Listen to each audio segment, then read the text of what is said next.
Antara konsep yang terkenal bagi kelompok Al-Hallaj ni ialah konsep Anal Haq. Anal Haq ni maksud dia apa? Mengaku Tuhan duduk dalam diri dia.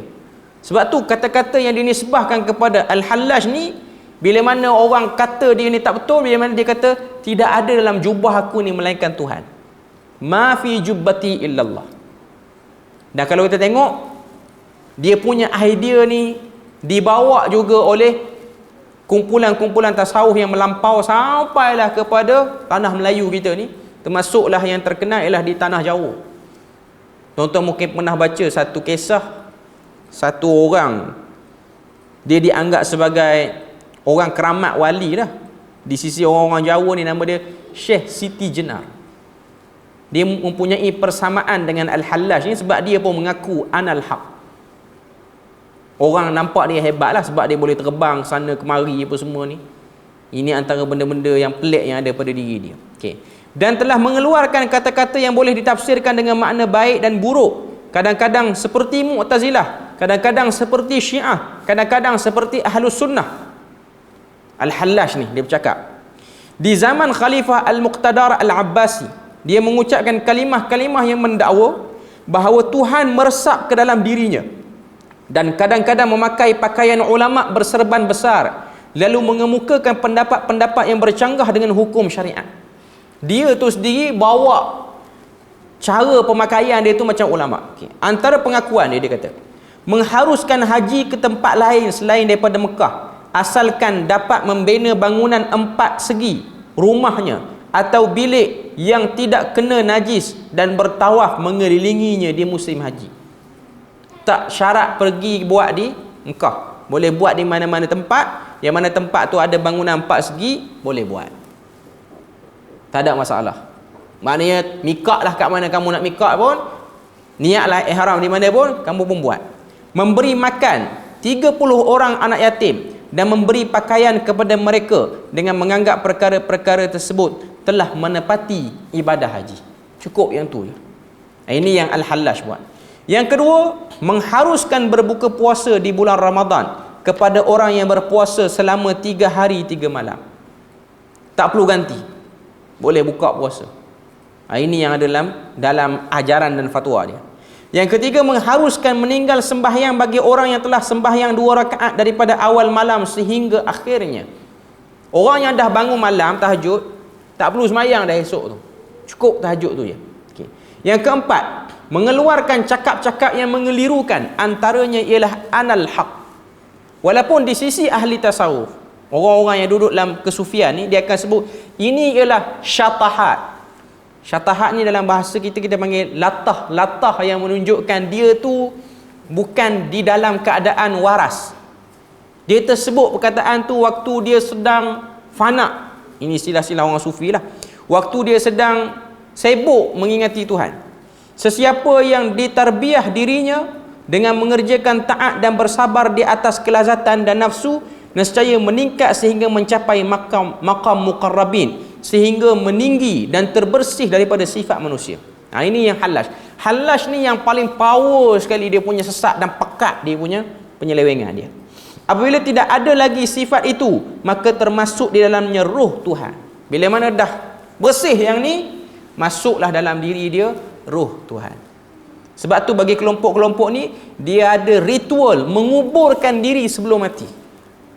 Test dulu masuk dalam liang lahat, duduk dulu 3-4 hari, pakai serba putih macam kain kapan, duduk. Tapi adalah lubang boleh nafas, tak cium sebenarnya.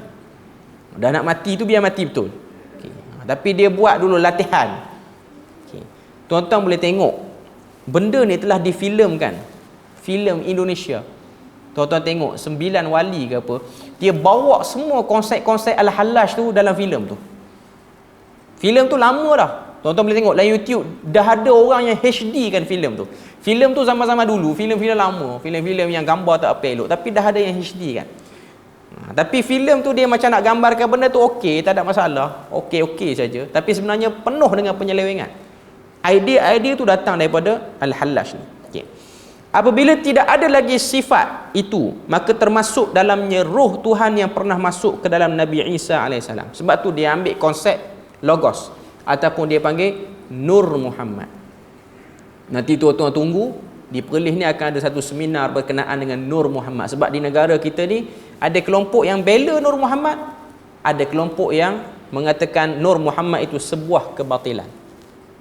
Ianya ialah satu ciplak daripada falsafah yang tak tahu daripada mana, tapi ditukarkan istilah dia melalui istilah-istilah Islam, sehingga orang nampak ini ialah ilmu yang besar dan hebat, tapi sebenarnya ianya ialah sebuah khayal-khayal yang penuh dengan kebatilan. Okey. Terdapat kekhilafan di kalangan ulama ilmu kalam, fuqaha dan tasawuf dari segi menghukumkan Hallaj. Maknanya semua ulama bersepakat tengok Hallaj ni macam mana. Okey.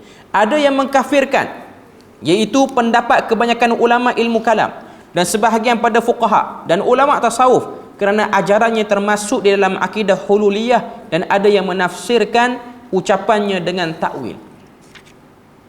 Dalam batiniyah di negara kita ni, khususnya di Jawa lah, dia ambil kopi daripada Jawa mari kat sini. Okay. Dia ada satu istilah, nama dia ajaran Manunggaling Kaula Gusti. Tuan-tuan kena ingat istilah ni. Sebab saya tengok ada satu kelompok, saya tak ingat sebab tiba-tiba teringat. Ada satu kelompok yang masih dalam kajian ni, dia orang bergerak atas nama perniagaan. Bergerak atas nama perniagaan.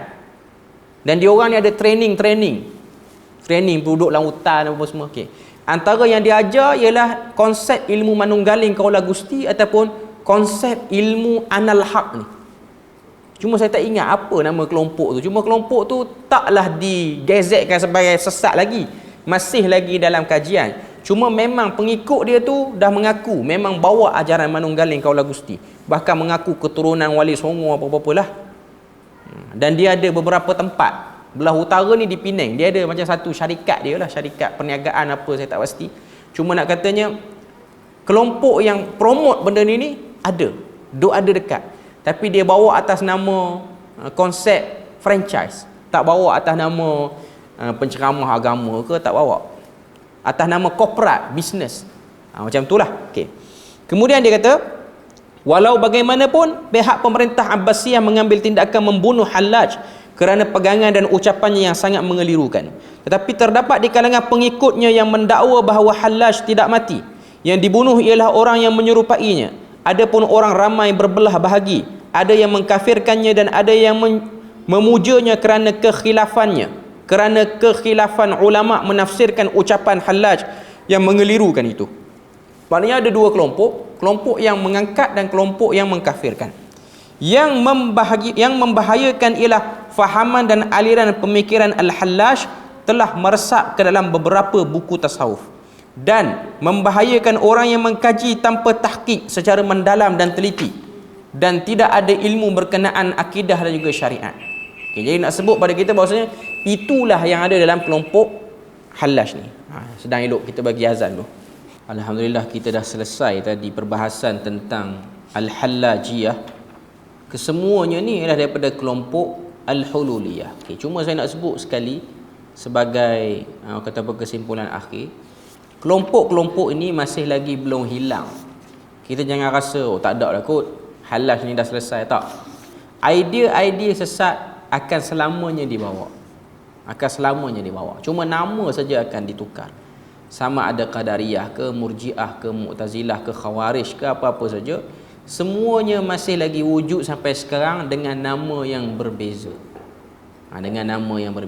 Macam kita sebut sekarang ni lah, ada nama New Age Movement. Tengok pada nama, tak ada bunyi Arab satu pun. Pakai bahasa Inggeris lagi. Kita duk ingat ni nama persatuan ke pertubuhan apa, tak.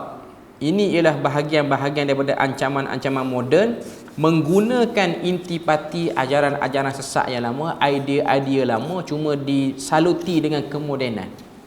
Ini benda yang kita kena tahu lah.